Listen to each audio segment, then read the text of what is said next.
Hey, what's going on, everybody? Movie Phantom here, and guess what? Movie Phantom's horror review.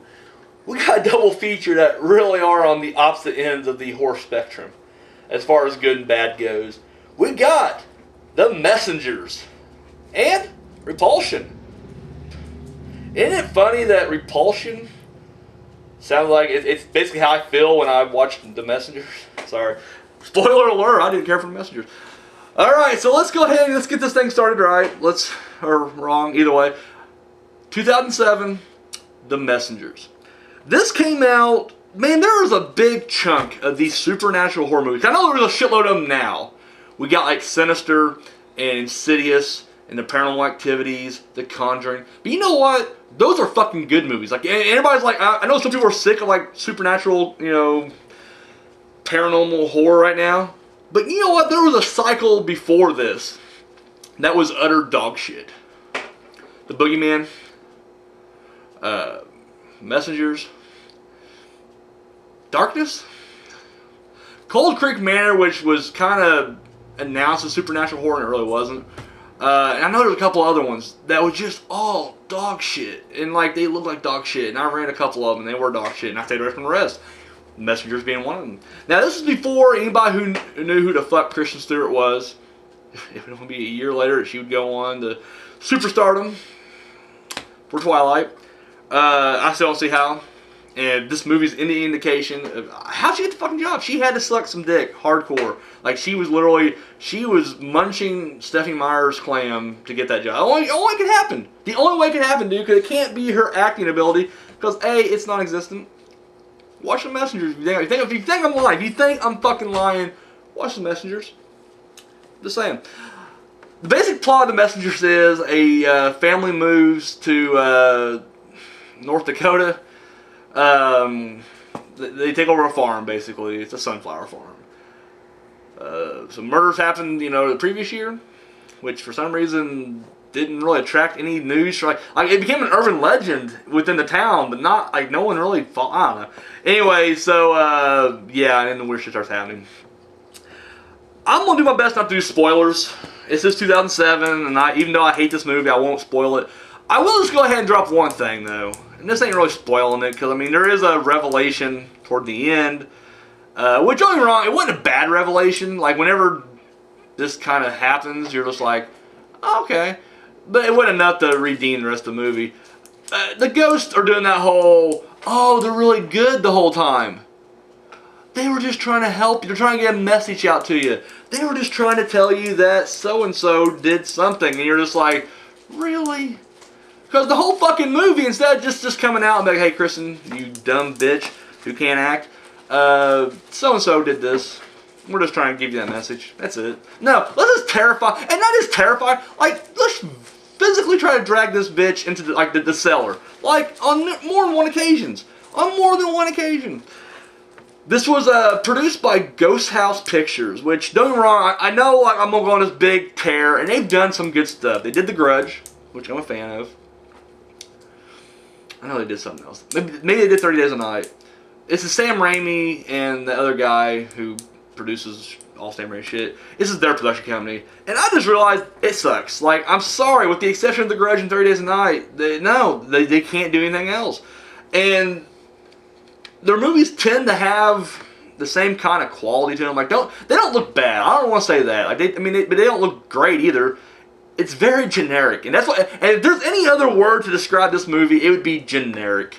And don't get me wrong, lots of jump scares. Like, more than enough. Like, every, 2 scenes, there's a jump scare. To the point that you just don't care anymore. Like, literally. Like, every little thing. There's a scene where she looks under, there's a murder that takes place in Verb Game. It's shown in black and white flashback. Kind of like The Grudge. And you'll notice that throughout this whole movie, they rip off every fucking thing. From Hitchcock, to any movie where a family moves into a new house and it's fucking haunted movie. Goddamn. Anyways, so, but this young boy, who was played by a girl, which I thought was kind of crazy. It was the same girl from Silent Hill, but it neither here nor there. Hiding underneath the thing, and then of course, whoever's killing him goes underneath there. Well, the whole time the little boy's underneath the sink or cabinet or whatever the fuck it was, he had this toy tractor. So early on in the movie, when they move into the house, Kristen Stewart looks at there and there it is. It's complete shadows and there's a little bit of light pouring in and you see that little tractor. So she reaches for it, it bumps forward, but goddamn the soundtrack, BAM! Oh! Did you jump? It was just more annoying, right? Well, that's how I felt when I was watching it because I was like, really? It happened all the goddamn time. Every little thing that would creak, BAM! Oh shit! I'm scared. Are you scared? No? It's just annoying, right? Yes! Every fucking thing. To the point where there's a scene where shit goes crazy. And I do mean fucking insane. Fucking furniture crashing into the wall. She's at home alone. She's watching the kid. It's fucking everything falling down and the walls are ripping apart, goddammit. And fucking furniture and debris. And oh my god, there's fucking... And she goes to the window. The handyman, who happens to be there too, helps her out. And he's like, what's wrong? She turns around. BAM! Everything's back to normal. But it's accompanied by a goddamn BAM. Do we need a BAM for that? No. BAM! Oh my god. And I was just like, are you fucking for real? And that's what it was. You turn around, everything's back to normal. Which, that's typical. I'm okay with that. With the whole, like, ghost shit happens until an adult shows up and then it goes back to normal. That's standard horror 101. But guess what? You ain't gonna have to follow up with a BAM every goddamn time. The other thing that really bugged, because I remember like the big thing that hinged, that was like, you know, the big thing about this movie when it came out, the trailers, the commercials, it all hinged on the fact like this kid can see the ghost. Now everybody sees the ghost toward the end and whatnot, but the main thing was the little kid. Like the little kid was seeing shit early on. And I'm okay with that. You know, they say, I don't believe in ghosts, but they say, like, you know, if children and animals have a certain, you know, because they're so young or they're different, whatever, they can sense things that, you know, we as regular adults just can't see. And I'm okay with that. I like that. However, this kid is seeing some crazy shit. The entire fucking movie. He's seeing ghosts popping up in random places. They're doing this weird, like, bad CGI crawl thing. Like, remember in The Grudge, how Kyoko, I think that's how you pronounce her name? The Grudge girl, coming down the stairs and she's all twitchy and shit. It looked awesome. Because it wasn't really CGI. It was really her just making those weird jerky movements and she was going down the stairs. Okay. You have people or ghosts in this movie do that, but it's completely CGI. You can tell it's CGI, and it looks really bad. But anyway, I'm not gonna lie, I won't front. If I saw a bad CGI ghost coming at me, jerking and shit, I'd shit my pants. But this little kid didn't freak out at all, like the whole movie. There was a scene, like I said, the scene where everything is crashing down and blowing up and fucking chaos. The kid's calm. The kid's like, But then at the end, the mom sees a ghost, right? Freaks out, grabs the kid, and as she's packing, this is what happened. There's no ghost right now. There's nothing going on. She's packing shit. The kid starts crying, and I'm like, really? You just watch your sister get dragged by these demonic fucking ghosts down a cellar, because they're just trying to warn you. That's all they're done, dude. They're not trying to hurt you. They're just trying to warn you. They drag her down the fucking cellar. This little kid seeing a girl, like, you know, in his life, that's all he knows is this family. That's it. And when you see a member of that family screaming, crying, being dragged into the darkness, I would think anybody would freak out and cry. And that's this kid. The kid's just looking like, But the mom's packing, the kid starts crying. And I'm like, what? I don't know.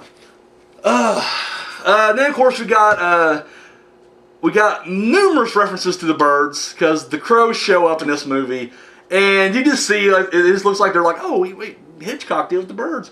I don't know what went wrong. I really don't know what went wrong, because a lot of CGI birds, fucking horrible, look bad.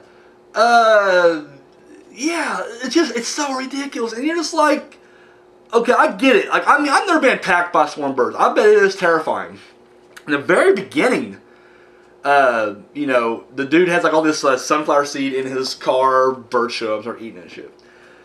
He gets attacked, and then of course the guy who would later become his farmhand, whatever. You know, he fires the gun in the air and go away. And I'm like, okay, you were just viciously attacked by these birds. Like, they drew blood and shit. Maybe it's time to get a gun yourself and start killing these motherfuckers, or put a goddamn scarecrow up or something. He does nothing. Does nothing. They just keep the gun there and shoot it in the air because, you know, scare the crows away. Oh my god.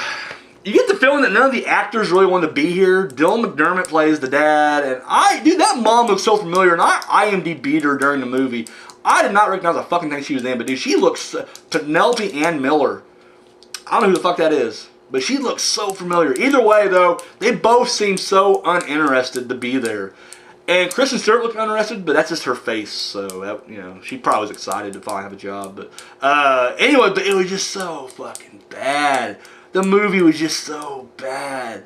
For every now and then you would see a little glimpse of like, well, that's kind of cool, you know, this looks nice, the lighting's good, the atmosphere, and it'd just be followed up by BAM! Or, you know, some bad CGI or something like that, and you're just like, really?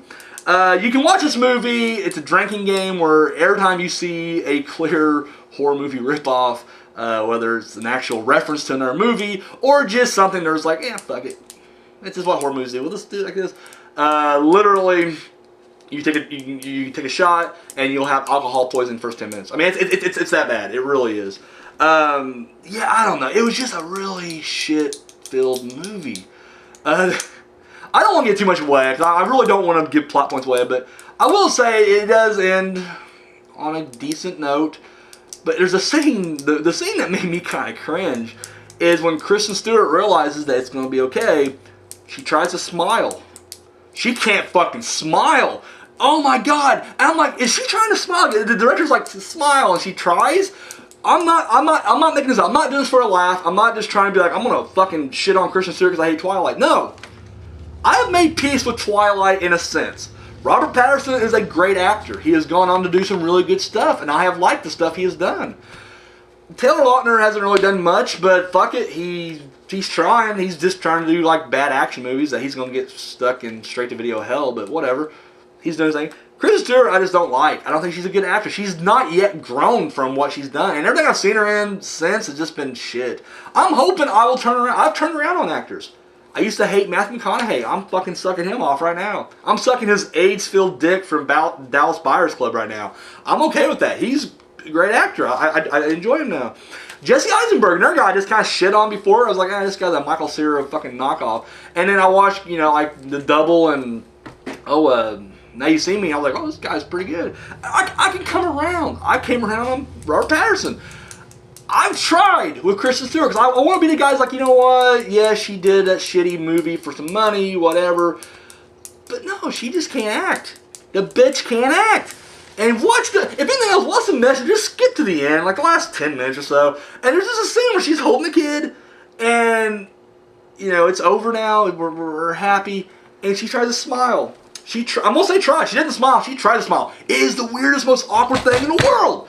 Oh my god. BAM! Is it scary? No? Okay. Horrible movie. Fucking skip it. I mean, I'm not saying it's the worst. I mean, I'm sure if I was to watch it later down the road, I'd probably have more fun with it. Just picking out the bad parts of it. But it was late last night, and I wasn't tired. I just had to watch the other movie, Repulsion, right after that. And I was like, okay, I gotta get through these movies now so I can do the review this morning. And I'm watching the message, I'm like, this is a waste of my fucking time. Like, I kept saying, like, yo, Phantom, why do you review this shit? Like, you should just make a policy now where you just review quality shit, and that's it. But goddamn it, I do it because I need to experience it all. I need to experience it all and then, you know, be able to bring it to you guys. Fuck. So, yeah, The Messengers. Don't fucking bother. And you know what?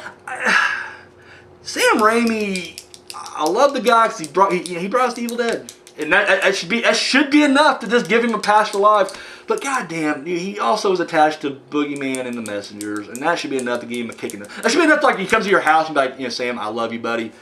BAM! And his dick, and he goes down crying, and you're just like, we're even. We're fucking even. Thank you for... I didn't care for Spider-Man, but I won't kick balls for Spider-Man. Because I'm just not a superhero guy. But I am a horror guy, and he just shits all over the horse shit. I'm sorry. Clearly, he's only in for the money. There's no way he can truly be like, listen, I produce these movies because these are legitimate horror classics in the making. No, fuck you. You did it for the money, and it's complete dog shit. So, yes, The Messengers. Don't fucking waste your time. Unless you just want to get really drunk, have your buddies over, and just tear a movie apart, I'm going to say avoid at all costs. Let's get the taste of Kristen Stewart out of our mouth, shall we? And let's move on to something that is pretty fucking great. Repulsion, 1965. I have never, and I'm going to be a poser when it comes to this right now, but I haven't seen a whole lot of Roman Polanski. Rosemary's Baby, obviously. I love Rosemary's Baby. And then I watched The Ninth Gate, and I thought it was really good. But I haven't seen his other shit. He did like The Tenant. And I want The Fearless Vampire Killers, or Hunters Killers, one of the two. And then, Repulsion. And I was like, I've always heard of these movies, but I never watched a single one. I still haven't. And so, a buddy of mine, he's constantly, he talks to me on Facebook, and every night he'll drop a request down below. Andrew Beaver, he said a while back ago, he was like, you should really do a double feature with Rosemary's Baby and Repulsion. And I already had Rosemary's Baby set aside because I was doing the 13 Wolfman's, list of horror. So I was like, well, I've already kind of said I'd do that, with this stuff. So, excuse me, I didn't do Repulsion, but I kept it on the list. I was like, I'll eventually get to it. And I kind of, going through the list, I was like, holy shit, Repulsion, and got really excited. And I saw it was going to be paired with The Messengers, and I was like, well, maybe Messengers won't be that bad. Anyway, so Repulsion is basically, it's a girl who lives with her sister, and what happens is, her sister is, and I'm going to drop hardcore spoilers. In fact, right now, I'm not joking, this is not a joke, I'm not playing around. If you have not seen Repulsion, stop right now. Let me finish this next sentence, actually, then stop. It is a slow builder. Stick with it. Okay, now stop right now. Go watch Repulsion. It's on YouTube. That's where I watch it. It's right here on YouTube. It's on this fine network that we call YouTube. Check it out. I'm moving on. All right, so the sister, she lives with her sister and everything, and you can just tell she's already off. Like, she's just very peculiar or whatever. And of course, her sister, the other sister, I forget the names. I'm blanking on fucking names right now. Anyways, I'm gonna refer to her sister as the other sister, and then just the girl as the girl. But her other sister, she's got a boyfriend that that comes over and they bang and shit. And you just get the feeling that the main girl just does not like the boyfriend at all. And not so much anything against him, but it's more just the fact that I think, and once again, I just watched it last night, so there's probably a million different fucking theories or whatever going on. It's an odd movie. How I interpreted it as is, she's definitely got this sexual repression to her right off the bat, because she's got a guy who's trying to get in her pants, and I don't want to make it sound as creepy as that, but it comes off as creepy as that later on. So she's just kind of like against it, and I feel like she wants everything to stay the way it is in her life, if that makes sense. She has a job she goes to, whatever. She comes home, she's with her sister, they eat. She likes that life, and this guy is disrupting that. So when this guy shows up and is banging her sister, she just seems very, like, it's starting to set her over the edge or whatever. Well, what happens is, her sister and the boyfriend are going out. They're going to Paris, and they're going to, vacation or whatever. And they leave her home alone. Now, they're adult women here. This isn't like it's her kids. No, they're fucking two adults. Leaves her home. Now, what happens is, and this is great, because we're watching it, and we were watching it last night, and Maya got through about half of it where she fell asleep. She was just like, this isn't horror, it's drama. And I was like, well, I agree, but, so was Rosemary's Baby. I was like, trust me, I'm sure it's going to go somewhere. And it did. This is more of a character study in watching somebody who is already mentally unbalanced completely break down. This one had jump scares in it too, but the difference between these jump scares and the scares in The Messengers, is that this actually has a good plot. You are actually invested in these characters, even though you don't know much about them, beyond the fact that they're just two sisters that are, struggling to get by. You get the sense that, because, money may be a little tight or whatever. That's all you really know. And the fact that this girl is, kind of an ice queen, doesn't want to bang this guy who, wants to get in her pants. That's it. But yet you are still drawn. That's just how Polanski does it. He draws you in. And you are literally in. What happens is, when the sister leaves, the girl, it starts breaking down. The first thing is, when she's at home, and this is the first little jump scare. Literally, it had effective jump scares. Like, literally, it does put you at a state of unease throughout. Because when she's at home, she's brushing her teeth. Classic horror trope here. She closes the mirror, and as it goes by, or was she in the closet. It doesn't matter. Anyway, there's a mirror involved. It's either a mirror on the closet door or it was the bathroom. Either way, but when she closes it, for a brief second, you see a guy. And of course, they have a nice little, cue the noise or whatever. And she turns around, there's nothing there. And you're like, what the fuck? Now, automatically, just because I've seen enough movies to know that, yeah, now we're in her mind. Like, this is not going to be... And the fact that I've seen Rosemary's Baby, and it kind of straddles this line between, fantasy and reality as well. But then there'll be scenes where she's just sitting there. And there's a lot of scenes of just her just kind of hanging out, doing nothing. But there's a scene where she's sitting there, and the walls literally break apart. It's like her mind is breaking. And I don't know if that's what he was going for, but that's the best thing you can see. Like, literally, that's a visual metaphor right there of her mind just coming apart. And at one point, and it happens several times, an intruder breaks into the house. I'm presuming the same guy that was in the mirror, and rapes her like 2 or 3 times. And each time there's no sound. And I thought that was kind of crazy actually, because literally the guy's attacking her, and only thing you hear is a ticking of the clock, and while she's being attacked, and you're just like, holy shit! Like it's a very powerful scene. But this whole time this is happening, she's she kind of goes to work. I mean, because she's been kind of late, she's been missing time, but she goes to work, and they can already tell something's kind of off or whatever. She eventually just gets to stay home completely because she's given a man, because she works in a beauty shop, parlor or whatever, and she's getting a manicure. She's dazing out, and then cuts the girl or whatever. They have these potatoes that are just sitting on the counter, and then as you are literally, like, as the movie progresses, we keep coming back to those potatoes, and they're just, the spuds and fungus and shit are growing on them. Like, literally, she's lost it. There's a rabbit, which the rabbit was always kind of weird anyway, because in the very beginning of the movie, her sister is cooking rabbit, and he pulled out this fucking skinned rabbit. I'm just like, that's gross by itself. Like, that was just unsettling, regardless. But they cook it and eat or whatever. No, they don't cook it. That's because she goes out to eat. But the rabbit's still there, but she brings it out, and she sets it out on the counter as well. And it's just the rest of the movie. And we keep kind of going back to it, and there's flies and shit going around it. But it paints this picture of someone who's mentally disturbed. Because they're in their own little world.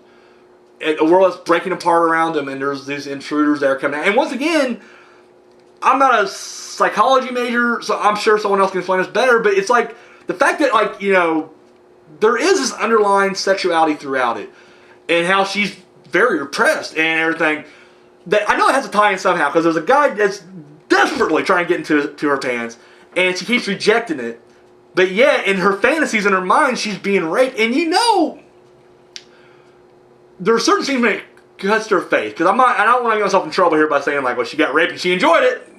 I'm not saying that. But there are scenes where, like, when she's being attacked, that it does a close-up on her face. And there is that moment of, yes. And it's almost like she wants to have sex. She wants to be kind of normal, whatever. But there's something that's kind of holding her back from doing it, But then, once again, as all this shit's going on, real life's still there. That food is still rotting. There's probably an odor, but she's so mentally disturbed that she just doesn't pay attention. She's on her, on her own. Man, there's so much craziness. And now, if I do have one complaint, because there's a scene where the guy shows up, right? The guy shows up, the guy who's trying to get in her pants. And I'm just like, I don't like the guy from the beginning, because I'm like, I get the idea of, like, you're horny, you got, there's this hot girl, you find out, she's a virgin or whatever, and you're trying to nail it. His friends are constantly like, you should get that, buddy, and he finally, goes to her house. But, like, he knocks on the door, and she's not letting him in. And he's like, you know what, let me in, or I'll break the door down. And then sure enough, he starts breaking in the door, and he finally breaks the door in. And I'm like, whoa, what the fuck? Like, even if you were slightly into the guy, this should be the first red flag. Like, you know what, I'm not.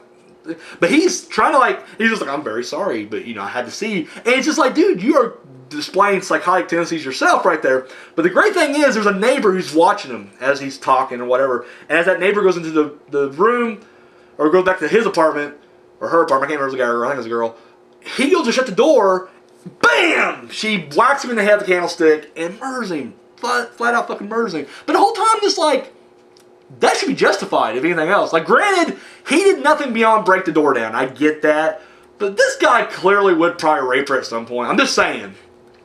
And if the cops showed up, at that point right there, she could have easily been like, listen, he attacked me. He broke into the door. You can clearly see the door's broken in. I didn't want to see him. He broke himself in.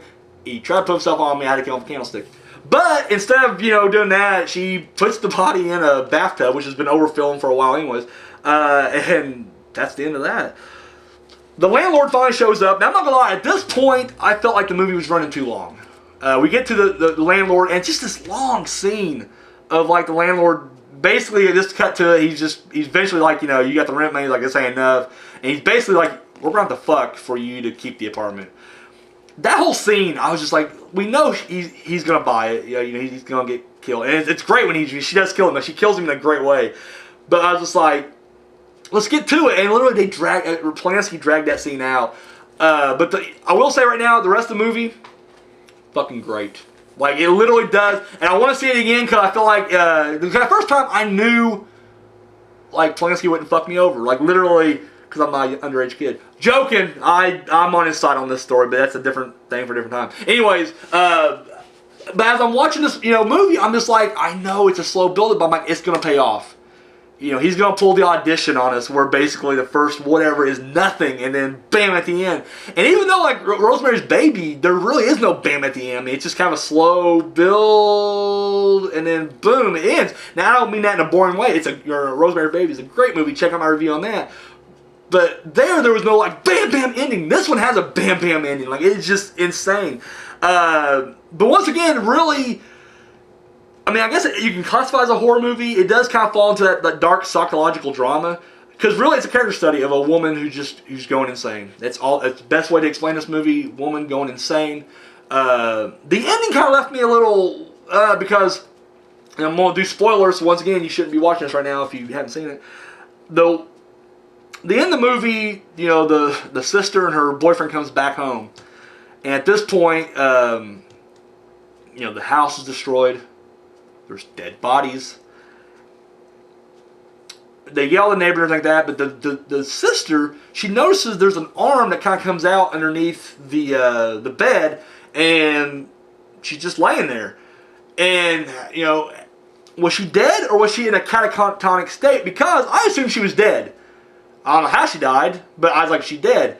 And then when I go to, because after I watch the movie, I'm like, I gotta go Wikipedia on this thing. I gotta read all the details.